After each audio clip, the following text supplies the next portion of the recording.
Bonjour à tous. Alors, on est en cours de maths, les maths des troisièmes. On est en train de parler du théorème de Thalès. Alors, Thalès, c'était qui? Je crois que vous l'avez sur votre leçon. C'est un monsieur à l'époque, qui voulait calculer des pyramides. Oui, à l'époque, du coup, les pyramides, c'était pas trop ça. Et pour les mesurer, c'était assez compliqué. Du coup, il a inventé un théorème euh, et il s'appelait Thalès. Donc, le théorème de Thalès. Donc, de notre côté, on va aller chercher des choses qui sont triangulaires. On n'a pas que des pyramides, on a d'autres choses, on y va. Alors,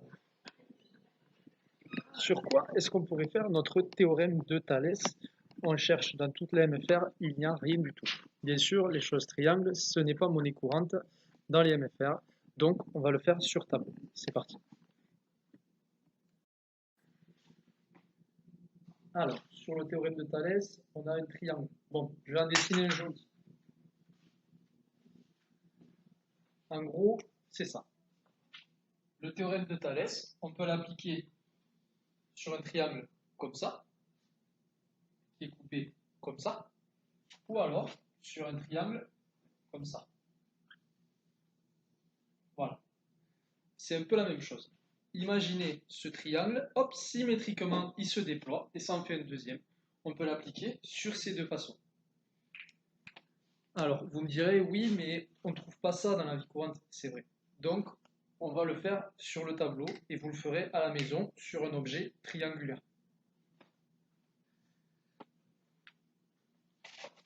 Donc vous avez deux conditions. Maintenant, on va rajouter d'autres conditions encore.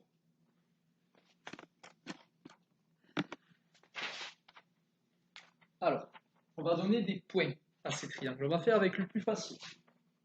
Hop. Le plus facile, c'est celui-là. Il nous faut des points. Alors, le point A, ce sera lui. Lui, ce sera le point M. Lui, le point B.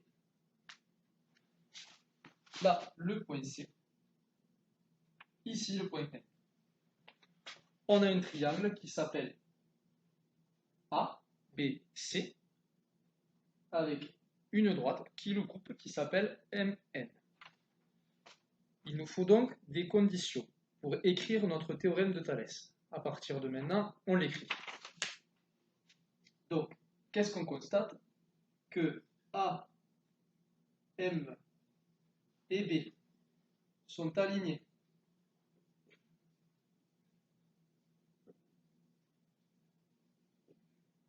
Ça, c'est la réalité.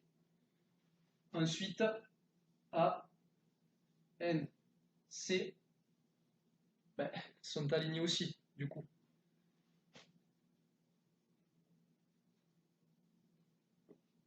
Jusque-là, rien de trop compliqué, je pense. Ensuite, on a des droites parallèles et des points alignés.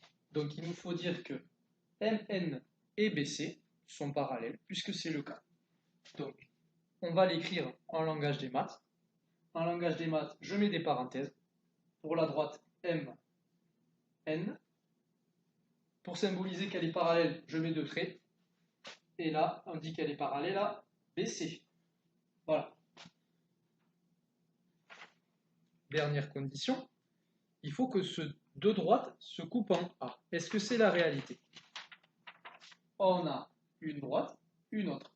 Si je les prolongeais, par exemple, je vais les prolonger. Clac, clac, clac, clac, clac, je prolonge mes droites. Est-ce qu'on pourrait dire qu'elles se coupent en A?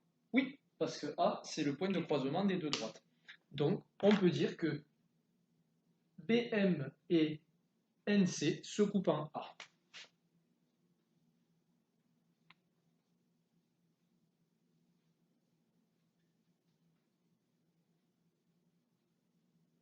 Se coupent en A. Jusque-là, on en a trois conditions. Nos conditions nous réunissent. La première condition, c'est A et B sont alignés, A et C sont alignés. La deuxième condition, c'est MN est parallèle à BC. Et la troisième condition, c'est BM et NC se coupent en A. Ça, il faudra l'écrire. Sur chaque exercice, vous écrivez quelque chose comme ça. On va passer maintenant à la suite.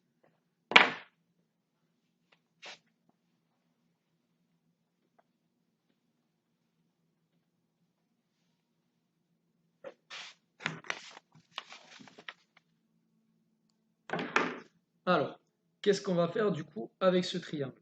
On va dire qu'on connaît les longueurs. Là, c'est pas en taille réelle, donc on va se le faire un peu nous-mêmes.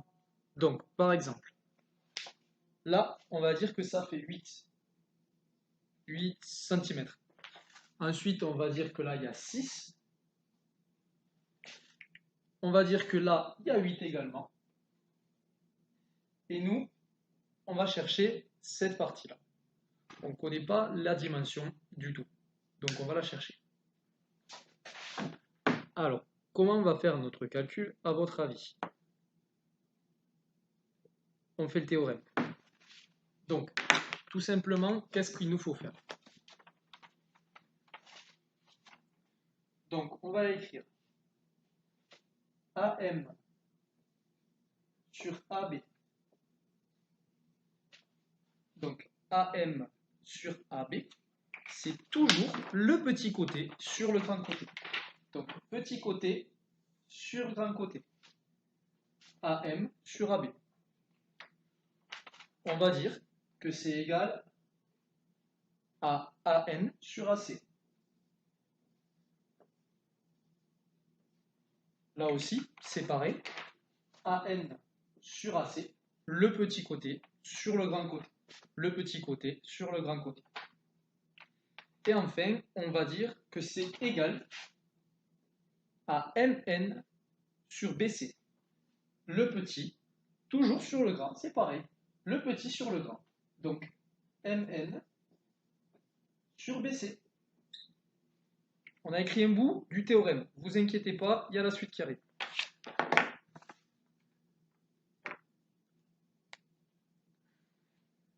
Alors, maintenant, qu'est-ce qu'on va faire? D'après le théorème de Pythagore, on va remplacer par les valeurs. Nous, ce qu'on veut savoir, c'est AM. On ne le connaît pas. Donc, AM, il est ici. On a vu les équations, déjà. Il y a des choses qui nous servent à rien. E, on s'en moque, il n'y en a pas besoin. Donc, ce qu'on va faire, c'est que lui, il s'en va là. Hop, on n'en a pas besoin. Nous, ce qu'on veut connaître, c'est AM. Du coup, je vais l'écrire en rouge. Le calcul que l'on fait. Donc, nous, on veut AM. Ce qui nous dérange, c'est AB. Vous vous souvenez, dans les équations, il y a un égal au milieu. Lui, il n'existe plus. Donc, on va faire traverser AB de l'autre côté. Comme il est divisé, quand on le fait traverser, il se multiplie. Donc, fois AB. Donc, on en était à notre théorème. Notre théorème, c'est quoi? Je rappelle, on cherchait AM. On a basculé AB de l'autre côté. On l'a multiplié puisqu'il était divisé. Il nous reste la valeur de AN, que l'on remplace par sa valeur réelle en centimètres. 3. En dessous, on a AC. Combien sera, à votre avis, AC? Puisqu'on a 3 là et 6 là. Donc ce sera 9. 3 sur 9 fois AB. Est-ce qu'on connaît AB ici? Oui, c'est 8. Le total, c'est 8. Donc, hop, AB, je l'enlève et je le remplace par 8. Pas compliqué? Je crois pas.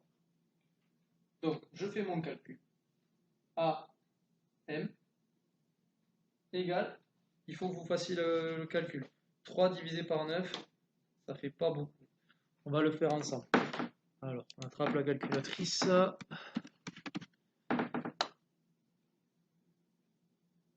va marcher. Donc, on a dit, on fait 3 divisé par 9 fois 8. Alors, 3 divisé par 9 fois 8, ce qui nous fait 2,66. 2,66. Et là, vous avez votre résultat de votre théorème. Voilà. À vous de faire l'exercice maintenant. Posez vos questions dans les commentaires ou par mail ou par téléphone. N'hésitez pas.